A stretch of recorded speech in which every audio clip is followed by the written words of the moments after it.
1939 පර්සියාවේ වර්තමාන ඉරානයේ දෙවනියටම විශාල නගරය වන මෂාඩ් නගරයේ ඊටම සරල ආගමික පවුලක උපත ලබනවා අල්තුල්ලා අල් කමේනි කියන කුඩා දරුවා.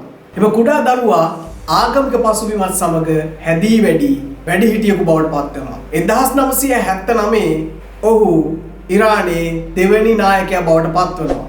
මේ වෙද්දී ඔහු ලෝකයේම හඳුනන නායකයෙක් වුණා. ඇමරිකාව හා ඊශ්‍රායලය දියත් කළ ප්‍රහාරයකින් ඔහු මරණයට පත් වෙනවා. 1989 තුල අයතුල්ලා අල් කමේනි ඉරානයේ උත්තරීතර නායකයා බවට පත් වෙනවා.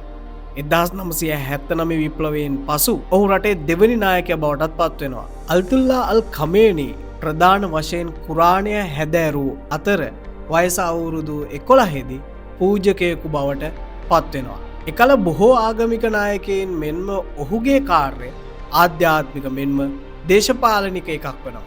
ශක්තිමත් කතිකයෙකු වූ අල් කමේනි පසුව ඉස්ලාමීය විප්ලවයෙන් බලයෙන් පහ කරන ලද ෂා රජුට විරුද්ධව කැරලි ගැසීම සඳහා එක් වෙනවා. ෂා රජුගේ රහස් පොලිසිය විසින් ඔහු 6 වතාවක් අත්අඩංගුවට අරගෙන තියෙනවා. ඊට පස්සේ 1981 දී අල්තුල්ලා අල් කමේනි ජනාධිපති ලෙස තේරීපත් වෙනවා. 1989 දී කොමේනිගේ මරණයෙන් පසු ආගමික නායකයින් කමේනිව ඔහුගේ අනුප්‍රාප්තිකයා ලෙස නම් කරනවා. අල් කමේනි කලාතුරකින් විදේශගත වන පුද්ගලයෙක්. ඔහු මධ්‍යම ටෙහෙරානයේ ඔහුගේ බිරිඳ සමග නිවාස සංකීර්ණයක සරලව ජීවත් වෙච්ච පුද්ගලයෙක්. අල් කමේනි ගෙවතු වගාවට සහ කවිවලට ප්‍රිය කරන බව පැවසෙනවා. ඉරානයේ ආගමික නායකයෙකුට දුර්ලභ සිදුවීමක් වන තරුණ වියේදීම දුම්පානය කිරීමට පුරුදු වී සිටින නායකයෙක්. 1980 දශකයේ ඔහුව ඝාතනය කරන්න උත්සාහ කරනවා. ඒ අවස්ථාවේදී ඔහුගේ දකුණු අත භාවිතා කිරීමට නොහැකි බවට පත් වෙනවා. 1964 දී ඔහු විවාහ වෙනවා. අල්තුල්ලා අල් කමේනිට පුතුන් 4 දෙනෙක් සහ දියණියන් 2 දෙනෙක් ලැබෙනවා. කමේනිගේ පවුල් පසුබිම දැඩි ආගමික නැඹුරුවක් සහිත වූ එක. ඔවුන් ඉතාමත් දුප්පත් මට්ටමක ජීවත් වුණා. ඔහුගේ ළමා කාලය ගෙවුනේ එක් කාමරයක් සහිත නිවසක. ඔහු රාත්‍රීන් වල ඔහුට ආහාර පවා නොමැතිව නිදා ගන්නට වුණු අවස්ථා බොහොමයක් කියලා සඳහන් වෙනවා.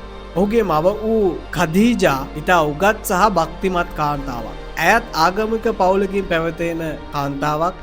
මූලික අධ්‍යාපනයට සහ ගුණධර්ම හැඩගස්වා ගැනීමට කමේනි තාම බලපෑම් සහගත වූ කාන්තාවක්ගේ මව වෙනවා. කමේනි පවුලේ දරුවන් 8 දෙනෙක්ගෙන් යුත් වෙනවා. ඔහු දෙවෙනි දරුවා ලෙස උපත ලබනවා.